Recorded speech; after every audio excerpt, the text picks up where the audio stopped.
Hello there. I'm Scotty. You're not. Welcome back to Sequel-A-Thon 3.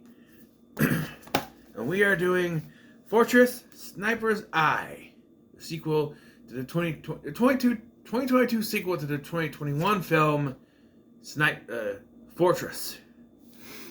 Now, why it's called Sniper's Eye, I have no idea because there's no sniper in this. But it picks up 1 month after the events of the first film. Sorry, my throat. I'm cleaning my throat out. It takes place 1 month after the events of the first film. 2 weeks after the first film, Robert, that is Bruce Willis's character, went and rescued Balzari, that's Chad Michael Murray's character, Balzari's wife, from some Russians. As a result, he got shot, so he's in the infirmary where the others are packing up the fortress because it's getting shut down, I guess, when some insurgents arrive and cause havoc. Yes. Yeah. This movie, I don't know if I liked it better than the first one because they had to show a flashback to show you what happened in the first one for me to kind of remember. But yeah, I knew that now here's the thing. They make Chad Michael Murray's return a big surprise in the film, which is weird because he's on the fucking cover, right? He's on the cover, but they make it like a big surprise, like you don't know it's going to be him. He's on the cover.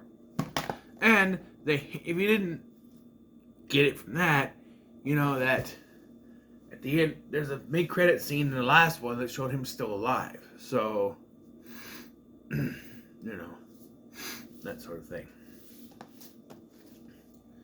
So yeah, like I said, the movie has pacing issues. It takes like a half hour for everything to get going. Excuse me. Except for the scene at the beginning where Robert rescues Balzari's wife, Sasha. Rescues Sasha, and then he's shot during doing this. While doing this, and so he's kind of in the infirmary when everyone else was packing stuff, because I'm assuming this was around the time that Bruce Willis got his diagnosis, you know, for his degenerative brain disease, and you could tell there's something. Like I mentioned when I reviewed Surviving the Game, I think was the name of the movie, the other one with Chad Michael Murray and Bruce Willis, that he just kind of sat there the whole time. He did quite a bit in the last one, I think. But here, he's mostly sitting around. And maybe they filmed Fortress first, but it was released second. It seemed like he did more of that one than Surviving the Game. I'm just saying. This one was more like Surviving the Game. You have Chad Michael Murray chewing lots and lots of scenery during his scenes. Everybody else is doing stuff, but it's not enough, I don't think. Like I said, it takes about a half hour to get going. When everything hits the fan, Chad Michael Murray comes back and all that. And then everyone is taken hostage in separate areas. You know,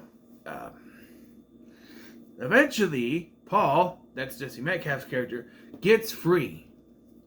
Right? So, they went to great lengths to add new characters to kind of bring this together. They have Kate. So Kate, she's the woman I mentioned had bad plastic surgery on her face. Look, I'm never not going to harp on that because it's bullshit. Okay? And you are perfectly fine the way you are. And I personally haven't really seen the pictures of her before plastic surgery, but I've seen other people who get plastic surgery and they were gorgeous before they did it, and now they look terrible. They look like silly putty mustard on their face and stuck there. And she's no different. And I'm sorry, I'm not going to stop badgering people about it because you shouldn't do it. Now, if you want to make your boobs bigger or your ass a little bit bigger, fine. We don't have to see that all the time. Butchering your face like that and then walking around in public, I don't know.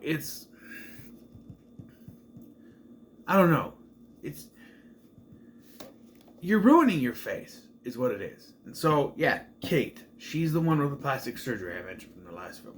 She is now dating Paul, because it's now been a month and they're together. I guess, not that it adds anything to the story, because it really doesn't, but her sister and mom come to visit, which she didn't know her sister was going to be there. Her sister, I believe her character's name was Addison. She was in Jeepers Creepers 3. And she's here. And at one point, she has to use the bathroom, and then Chad Murray comes in. And just comes in, takes everyone hostage. It's revealed that his wife is in on it, right? She passed her on the way to the bathroom. Now, she's in on it. Now, she does turn on her husband later. But, not once does she mention Zoe. Not once. She started to go to the bathroom. For most of the film, she's in on what they're doing. And not once does she mention Zoe.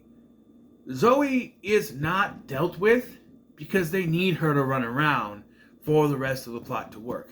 If she is found and taken, Paul doesn't escape. Ken doesn't get help.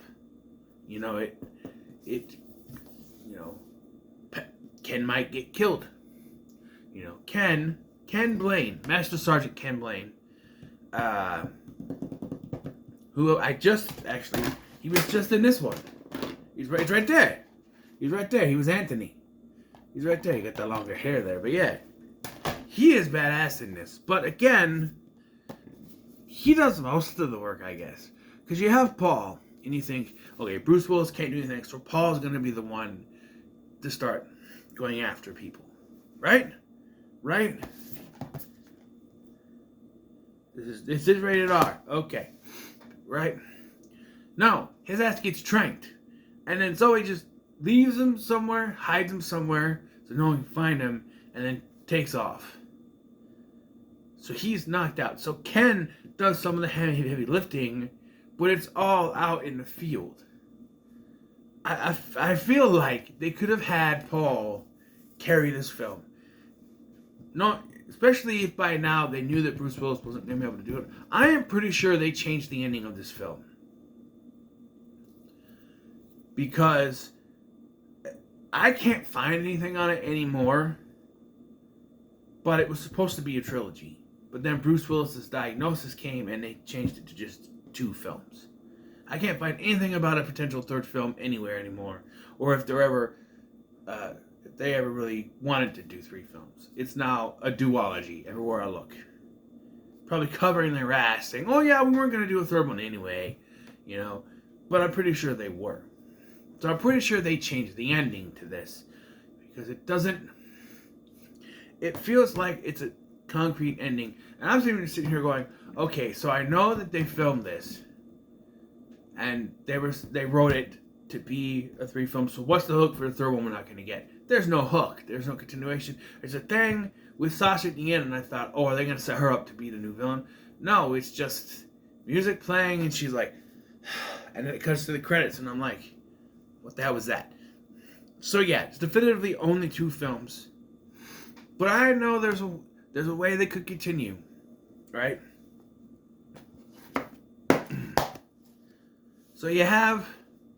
So obviously, Balzari can't come back. Okay. Well, Bruce Willis is retired. Okay. So you have Bruce Willis be retired. He retired to some CIA off the books site that no one will be able to find. He's gone from the world. He's retired, no one will find him, that sort of thing. But what if Balzari had a secret partner? Right? Emile Hirsch wrote both of these movies. have Emil Hirsch play the villain in the next film, right? Have him show up. He's Balzari's partner. He's going after Paul and Ken.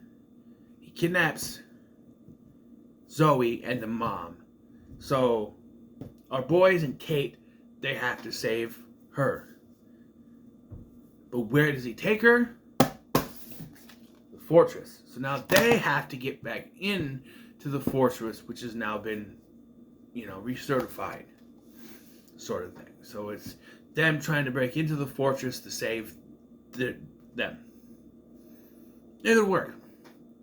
It could work, and nothing's really changed plot-wise with Balzari. He still wants his money. We find out that half of his money is gone because Robert put it into the fortress itself to build the fortress. So, yeah.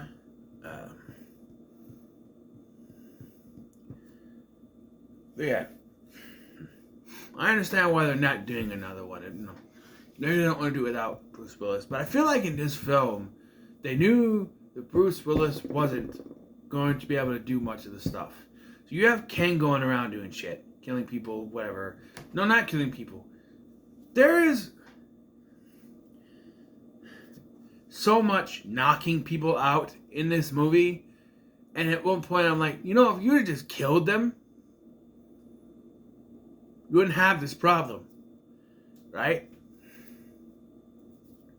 And there's also this unnecessary subplot with this redheaded dude trying to molest Kate. He knocks out Sedarius Blaine's character. Yeah, he's still alive too. If you didn't know he was in the first one, he was. He knocks him out and decides he's going to have his way with Kate. Turns off the feed, which you think would cause an eyebrow raising. And it's like, oh, her feed is off. Call Ulysses. Ulysses. Hey, Ulysses. That's it. Don't send anyone to investigate. No, he decides he's going to have his way with Kate. Unties her. And then Sasha shows up to save the day. Right? And they could kill him. No, they knock him unconscious. By the way, so Darius Blaine is still unconscious. And just as they're leaving, he wakes up. A little too close. Because it's so close that I don't know why they didn't see him get up. Because he technically gets up just as they're leaving, and he comes out the door like 1 second after they do. How did they not see him get up? It's shoddy writing. A couple more passes on the script maybe would have worked a little bit better. I don't know, it just doesn't make any sense to me. And everybody gets knocked out, not killed. Knocked out! Why? This movie's rated R. You get a few F-bombs. But that's about the only reason why it's rated R, because a couple F-bombs. There's no... Maybe the sexual content of that. Violence and language, that's just it. Violence. What violence? What violence? It's mostly for language. There's barely any blood. There's a